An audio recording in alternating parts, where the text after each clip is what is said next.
Chers collègues, chers amis, bonjour à tous et bienvenue pour cette séance du 10 janvier 2015. Je salue d'emblée, du 10 juin 2015, pardon. Je salue d'emblée nos collègues et amis et voisins pour moi de l'autre côté du Jura, de la Société suisse de chirurgie viscérale, qui nous ont fait l'honneur d'organiser et de se déplacer pour une séance dont vous allez pouvoir juger de l'intérêt.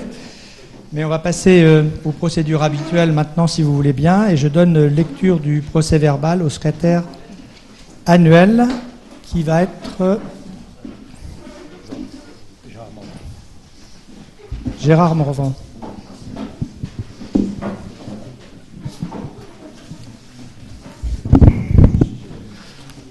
Monsieur le Président, Monsieur le Secrétaire, chers collègues, la séance du mercredi 3 juin a été consacrée à la transplantation pédiatrique et en début de séance a pris place une communication sur la séparation de 2 enfants siamois en bavage qui a été rapportée par Christophe Chardot avec une discussion à laquelle a participé Denis Pellerin.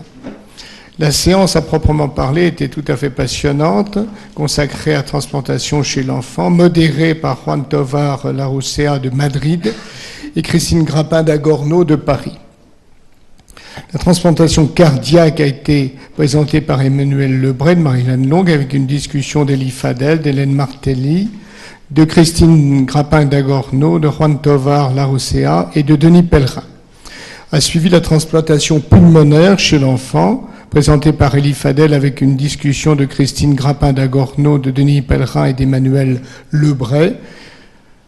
Puis la transplantation hépatique chez le nourrisson et l'enfant, présentée par Denis Gauthier du Kremlin-Bicêtre, avec une participation à discussion d'Henri Bismuth et de Sylvie Bordeaux. A suivi la transplantation intestinale et multiviscérale, toujours chez l'enfant, présentée par Christophe Chardot de Necker, avec une intervention dans la discussion de Denis Pellerin et de François Guéral. Enfin, la séance est terminée sur la transplantation rénale, présentée par Christine Grappin d'Agorno, avec une participation à discussion de notre président Georges Mention et d'Elie Fadel. Voilà, j'en ai terminé. Merci. Très bien, merci, monsieur le secrétaire annuel. Avant de proposer ce procès-verbal à votre vote et dans le cadre des discussions, je vous fais part d'un courrier d'un de nos membres, le docteur Edmond Estour, qui me demande, en raison de son absence, de vous transmettre sa remarque. Alors, il m'est difficile, pour des raisons matérielles, retraité d'une lointaine province, d'être présent à toutes les séances. Je ne pourrai donc entendre l'approbation du procès-verbal de la session Ernie du 27 mai dernier. Ceci explique ce courriel. Je pense sans aucune arrière-pensée, très sincèrement et avec la plus grande conviction, que la présentation de notre ami Breil était excessive, passionnelle et contre-productive. On peut certes interdire les trocards. De ce fait, il faudra éliminer l'utilisation des robots qui représentent le progrès des années à venir. Et dans ce cas, en matière des hernies, attendu la iatrogénie par douleur chronique du Liechtenstein, admise par tous, en revenir au Bassini ou au Schuldis sans prothèse. Qu'en penseront les opérateurs qui, depuis 20 ans, n'utilisent que les voies postérieures, TEP ou TAP, avec des milliers de résultats étonnamment bons? Ceci ne va pas dans le sens du progrès médical et cette position n'honorerait pas notre Assemblée. Comme toute chirurgie, la celluliochirurgie hernière nécessite d'être apprise avant d'être pratiquée. Notre collègue Jacques Périssa considérait que sa technicité était du niveau de la colectomie gauche et ne s'acquérait pas sans travail. Je tenais à te faire part de ma position. Si quelqu'un veut intervenir par rapport au procès-verbal de cette séance. Qui a écrit cette lettre ? Edmond Estour, qui est membre associé de notre compagnie. D'autres questions, commentaires? Allez-y, monsieur Alexandre.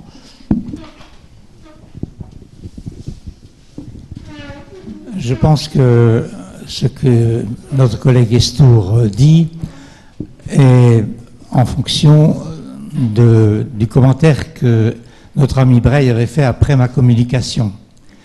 Et en fait, le fondement sur lequel s'appuyait Breil était le fait qu'on avait dans les statistiques en général, et en particulier dans celles que j'avais collectées, des plaintes pour hernie inguinale, un grand nombre de plaintes pour décès.